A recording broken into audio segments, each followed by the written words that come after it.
여러분 그 특권 의식하고 내로남불 좀 생각 많이들 해보셨나요? 이제 간혹 생각해 보면 그 특권 의식과 내로남불이 밀접한 관계가 있다라는 생각을 갖게 돼요. 그러니까 결국은 나는 또는 내 자식은 나와 관계된 어떤 사람은 이러이러한 대접을 받아야 되고 이러이러한 유리한 점을 취해야 된다. 그런 데서 결국은 내로남불이 나오는 게 아닌가. 그러니까 모든 사람이 다 갈 수 없는 길을 나만 간다든가 또는 나와 관계된 사람들이 가는 것 그것은 허용하고 다른 사람이 하는 것은 안 된다. 그럴 때 우리는 그것을 내로남불이라고 얘기하면서 이제 비방을 합니다. 근데 이제 제가요 그동안에 보면은 뭐 조국 사태도 있었고 여러 가지 있었지 않습니까? 그래서 뭐 사법 처리도 되고 세상이 참 시끄러웠습니다. 그래서 그 어떤 개인의 어떤 삶을 볼 때는 얼마나 그 힘들었고 또 피폐화됐겠어요. 근데 이제 그걸 떠나서 그걸 얘기하고자 하는 게 아니고요. 그런 그 어떤 사회에서 뭔가 비방받을 얘기, 특히 뭐 자기 자녀는 외고를 보냈다, 뭐 어디를 보냈다, 유학을 보냈다. 그런데 결국은 자기가 어떤 위치에 갔을 때 이제 그런 것을 허용하지 않으려고 하는 것, 뭐 외고를 없앤다느니 자석을 없앤다느니 그래서 이 교육감들이 또 한동안 또 뉴스에 한가운데 서기도 했어요. 결국은 뭐 사법적인 판단까지 받아가지고 그럴 일인지도 모르겠습니다만 왜 그런 일을 만들었는지까지도 모르겠습니다만 어쨌든 결국 그 재판에 의해서 졌잖아요. 졌으면 수긍을 해야 되는데 또 이제 또 나름대로 알량한 또 행정행위의 하나라 그래서 그걸 끝까지 가보자. 그래서 다시 이제 상급법원에 이렇게 올리고 그런 걸 보는데요. 참 이런 걸 보면서 참 시간도 많고 정말 할 일 없는 인간들이 저렇게 앉아 있구나 이런 생각을 할 때가 좀 있거든요. 뭐 내가 그런 입장에 간다 해서 뭐 특별히 더 잘한다는 자신감은 없겠습니다만 적어도 우리가 불필요한 그러한 그 쓸데없는 논쟁이나 이런 것은 우리 주변에서 없애면 좋겠다 이런 생각을 좀 하거든요. 그래서 정치하는 분들이나 또는 무엇이든 간에 남 앞에 서서 어떤 일을 하는 사람들은 좀 더 자기 자신의 어떤 주관보다는 좀 여러 사람들의 생각을 좀 같이 중시 여기고 또 자기 자신의 생각이 올 수도 물론 있지요. 그렇지만 경우에 따라서는 다른 사람의 입장도 좀 생각할 필요가 있다. 왜 저게 필요한지를 내가 볼 때는 필요 없다고 생각할 수도 있어요. 나도 그런 면이 좀 있거든요. 그런데 누군가는 필요로 하는 사람이 있잖아요. 그렇다면 그것은 함부로 뭐 없애는 이런 말을 하는 것은 굉장히 큰 신뢰다 이런 생각을 합니다. 그리고 어떤 신사도도 아니죠. 또 자기가 또 그런 걸 안 했으면 모르지만 저같이 저는 우리 아들 그렇게 키우지 않았습니다. 그냥 놔 먹였습니다. 본인이 하고 싶다는 걸 시켰습니다. 뭐 이런 입장이라면 뭐 얘기할 수 있을지 모르겠어요. 그럼에도 불구하고 해서는 안 되죠. 왜냐하면 외고 보내고 싶고 자사고 보내고 싶은 부모가 있으니까 또 가고자 하는 아이가 있고 그동안에 준비한 아이들이 있잖아요. 그런데 하물며 자기 자식은 그렇게 보내놓고 그런 거 안 된다고 하니까 쓸데없이 저항이 생기고 뭐 세상이 시끄러워진 거죠. 이게 불필요한 소모전이다 이런 생각이 들고요. 제가 이제 그 말씀이 주된 것보다는 누구나 나는 뭔가 어떤 대접을 받아야 되겠다는 그 의식이 뭐 저부터도 있어요. 예를 들면 하다못해 어디를 갔는데 뭐 VIP 룸으로도 안내해서 뭐 차 대접을 받았다. 제가 얼마 전에 라오스 갔을 때도 그런 그 환대받은 얘기를 좀 했거든요. 그 마음속에는 뭔가 환대받았으니까 내가 뭔가 좋았다. 그런 우쭐함이 있는 거예요. 이거는 누구나 다 있는 겁니다. 또 그런 대우를 받을 수 있는 장차관이 이런 사람을 당신은 VIP룸에 오면 안 돼 이렇게 공항에서 거절했다고 쳐보세요. 아마 난리가 날 거요. 또 언젠가 뭐 총리가 저기 차를 가지고 서울역까지 갔다 그래서 난리 쳤는데 그건 원래 그렇게 의전상 돼 있어요. 경호원 뭐 이런 것 때문에.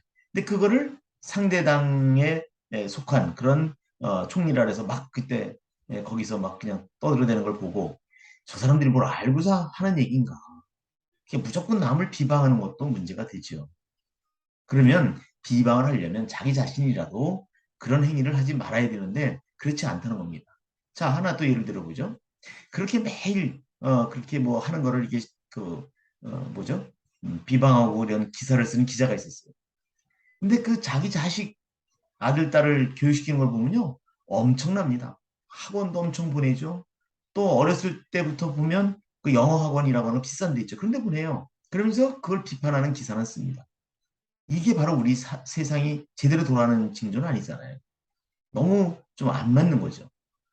또 교육청에서 학원 그 여러 가지 지도하는 단속 이런 업무를 하는 그런 친구, 뭐 사교육비 억제 업무 이런 거 하는 친구가 지 새끼는 학원에를 그냥 막 돌립니다. 제가 핀잔을 줬어요. 야, 너라도 아이가 꼭 필요하면 모르겠지만 그렇지 않으면 그렇게 학원을 막 돌리지 마라. 그런 얘기를 했을 때 돌아오는 얘기는 참 모르셔도 너무 모른다는 얘기예요. 근데 그렇게 얘기하면 될까요? 그러니까 이게 결국 말과 행동이 겉도는 거죠. 특히나 공복인, 공무원이나 또는 정치인들이나 이런 사람들은 언행일치가 꼭 필요하지 않을까 이런 생각이 듭니다. 적어도 그러면 차라리 과외는 필요한 사람 해라. 이게 허용을 하는 거예요.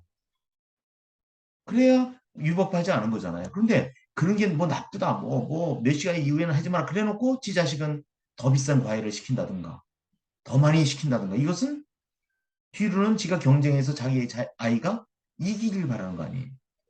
그럼 크게 생각해 보면 다른 아이는 남의 나라인가요? 다 우리나라의 자산이에요. 그렇게 생각해야 되지 않겠습니까? 그래서 아이들이 저마다 자기가 잘할 수 있는 것을 부모가 찾아서 또는 학교에서, 나라에서 잘 기를 수 있도록 도와주는 것. 여기까지가 우리의 책무다. 그러면서 한편으로는 함부로 기존에 있던 것을 막 자기 생각 또 어떤 진영 논리에 의해서 그냥 없애려고 하는 것. 이런 혁명적인 것, 이런 것은 대단히 조심해야 된다. 이런 말씀을 좀 강하게 드리고 싶어요. 그러니까 결국 상대방이 비방받을 짓을 했습니다. 막 그냥 여론전에도 뛰어들고 거기 주도적으로 뭐 기사도 쓰고 그다음에 뭐 TV 같은 데 나와서 뭐 비방도 하고 그래요. 그러면 자기 자녀를 놓고 할 때는 그렇게 하면 안 되잖아요. 그죠? 경우에 따라서는 뭐 하지도 않은 봉사활동 그런 것도 막 그냥 막 부풀려서 뭐 내려고 하고 말이죠. 이건 아니잖아요. 이게 불공정이 아니에요. 이게 바로. 또 뭐 수능이 공정하다 그랬죠. 누가 수능이 공정하다고 합니까? 참 진짜 답답해요. 그 교육을 함부로 그렇게 얘기한 것들 보면 물론 그거는 뭐 저 뭐 대통령까지도 그렇게 얘기할 수 있습니다. 그건 이제 여러 가지 이제 그 변수가 있잖아요. 그죠? 그렇지만서도 분명 하나는 누가 더 많이 과외를 하고 누가 부모를 잘 만나서 투자를 많이 했느냐 이런 것도 작용하잖아요. 그럼 그것도 공정하다고 볼 수 있을까요? 그건 아니죠. 아이들에게만 맡겼을 때 그네들이 똑같이 열심히 했을 때 그걸 공정이라고 볼 수도 있잖아요. 그죠? 더구나 늘 말씀드리지만 우리가 이런 정책은 좌파 정책, 저런 것은 우파 정책 이렇게 나뉘는 것 자체가 문제가 있어요. 특히 교육에서는 그렇죠. 우리가 역사 교육을 하는 데 있어서도요. 독도 관련 얘기를 하면 이건 보수입니다. 네, 막 칭찬받아요. 근데 똑같은 대일본 관련 그런 문제인데 문제를 안고 있는 게 또 있죠. 독도 말고도 뭐가 있어요? 그렇죠. 위안부 문제도 있잖아요. 근데 위안부 뭐 소녀상을 만드는 이런 얘기를 하면 또 이건 완전 좌파입니다. 또 그걸 막 비방하고 난리가 나요. 이 편을 막 가르는 것이 어느 한쪽 좌파만이 한 게 아니라 우파도 마찬가지예요. 요즘도 보면 야, 좀 저렇게 가는 것보다는 어떻게든 같이 뭔가 서로 다름을 인정하고라도 너무 상대방을 자꾸 그 비방의 강도를 올려서 우리 사회를 불안하게 하는 것 이것은 좀 진정됐으면 어떨까 이런 생각을 좀 해보거든요. 근데 이제 그런 해결책이 별로 없어요. 잘못 얘기를 하면 저 화합이라는 말 저거는 완전히 저 빨갱이들이 하는 얘기야 이런 얘기도 좀 하는 분도 봤고요. 또 이제 실제 그런 사례가 있었기 때문에 그런 얘기가 나오겠죠. 근데 설사 그렇다 하더라도 오늘 같은 하늘 아래서 사는 우리로서는 지금 우리가 상대할 그런 대상들은 우리끼리가 아니잖아요. 사실은 일본, 중국 뭐 많잖아요. 세계 각국이 다 우리가 경쟁자인데 이 좁은 땅덩이 안에서 왜 맨날 쓸데없는 거 가지고 싸우는지 모르겠어요. 특히 정치하는 사람들은 말할 거 없죠. 거기다가 우리 2세 교육을 맡고 있는 교육감이라고 하는 자들도 보면 참 답답합니다. 그리고 지난번 교육감 선거 끝났는데도 지금도 이제 누군가가 잘못되거나 또는 새로운 기회가 오면 또 교육감을 나가겠다고 하는 그런 정치인 출신들을 보면 참 서글퍼지기도 합니다. 저게 뭔지는 알고 하는 건가? 그게 무슨 대단한 힘쓰는 자리예요? 정말 그렇다면 그 사람들은 교육감에 대해서는 절대 안 되는 겁니다. 우리 교육이라고 하는 것은 그런 게 아니거든요. 저는 40년 가까이 교육계에 있었고 결국 대학에서까지 강의를 다 하고 있습니다만 나는 아직도 교육에 대해서 얘기를 하려면 주저주저합니다. 물론 어떤 경우에는 용감하게 얘기도 합니다만 이제 그건 부족함을 전제로 했을 때 저의 한계를 보여주는 것이고요. 참 용감한 거죠. 쉽지 않거든요.